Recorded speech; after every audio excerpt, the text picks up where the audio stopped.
Ano ang rotational brownouts kag naa ini kakatabo?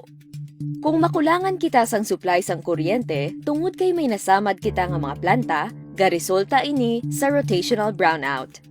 Pero paano naton mabalaan kung kulang na ang aton supply sang kuryente?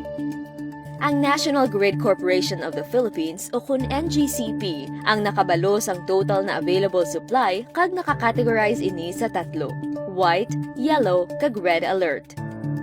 Kung white ang aton system condition, more than enough ang aton na power supply. Kung yellow alert naman, buot silingon sini, gamay na lang ang nabili naton na reserba sang kuryente. Pero kung magka-red alert kita, buot silingon, kulang na ang available naton na power supply. Kag sa red alert kita maka-experience sang rotational brownout. Pero hindi kita magkabalaka kung kaka-rotational brownout kita o kung manual load dropping tungod ginaubra ini sang more power para protektahan ang system sang aton kuryente. Manual load dropping is the process of manually and deliberately removing pre-selected loads from a power system in response to an abnormal condition and in order to maintain the integrity of the system.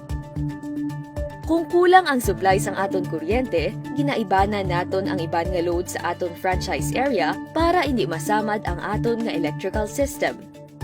Muni nga may pila kita ka mga lugar nga maka-experyensya sang temporary brownout kay naka-schedule na kung saan o magka-brownout ang isa ka lugar kag kung saan o mabalik ila kuryente.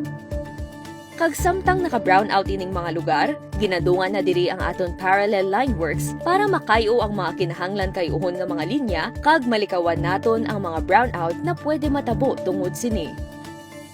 Tubtub mahimo naton, wala naton ginaibanan sang load ang aton mga vital institutions pareho sa mga hospital, pumping stations, kag iban pa.